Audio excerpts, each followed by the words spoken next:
And finally tonight, a special comment about tomorrow's elections. We are, as every generation, inseparable from our own time. Thus is our perspective inevitably that of the explorer looking into the wrong end of the telescope.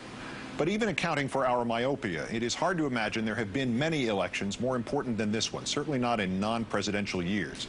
And so we look at the verdict in the trial of Saddam Hussein yesterday, and with the very phrase October or November surprise now a part of our vernacular, and the chest thumping coming from so many of the Republican campaigners today, each of us must wonder about the convenience of the timing of his conviction and sentencing. But let us give history and coincidence the benefit of the doubt. Let's say it just happened that way, and for a moment not look into the wrong end of the telescope. Let's perceive instead the bigger picture. Saddam Hussein found guilty in an Iraqi court. Who can argue against that?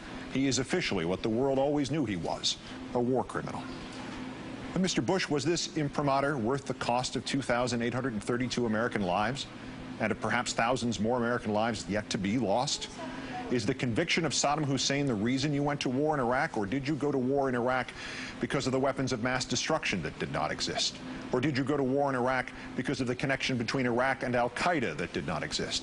Or did you go to war in Iraq to break the bonds of tyranny there while installing the mechanisms of tyranny here?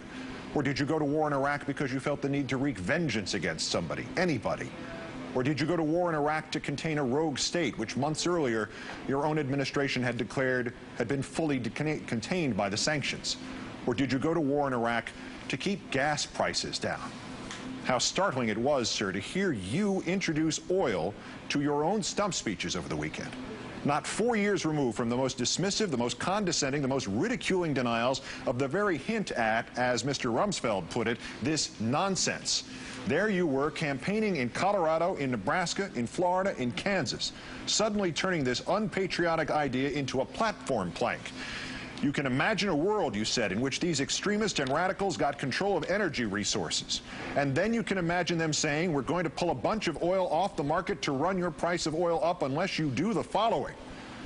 Having frightened us, having bullied us, having lied to us, having ignored and rewritten the Constitution under our noses, having stayed the course, having denied you have stayed the course, having belittled us about timelines but instead extolled benchmarks, you've now resorted, sir, to this. We must stay in Iraq to save the $2 gallon of gas? Mr. President, there is no other conclusion we can draw as we go to the polls tomorrow. Sir, you have been making this up as you went along. This country was founded to prevent anybody from making it up as they went along. Those vaunted founding fathers of ours have been so quoted up that they appear as if marble statues, like the chiseled guards of China or the faces on Mount Rushmore. But in fact, they were practical people.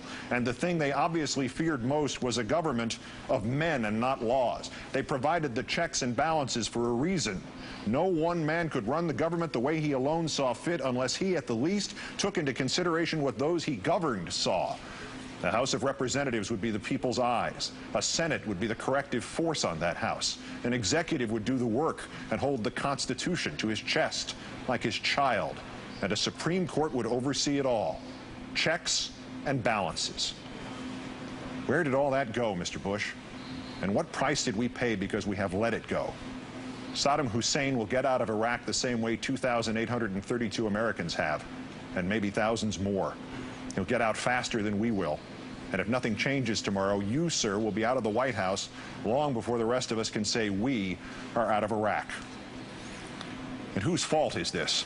Not truly yours. You took advantage of those of us who were afraid, and those of us who believed unity and nation took precedence over all else. But we let you take that advantage.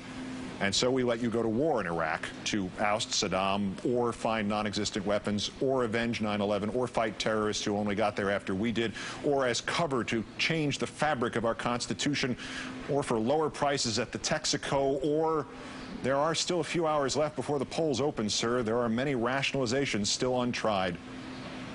And whatever your motives of the moment, we the people have in true good faith and with the genuine patriotism of self-sacrifice, of which you have shown you know nothing. We have let you go on, making it up as you went along, unchecked and unbalanced. Vote. I'm Keith Olbermann. Good night and good luck.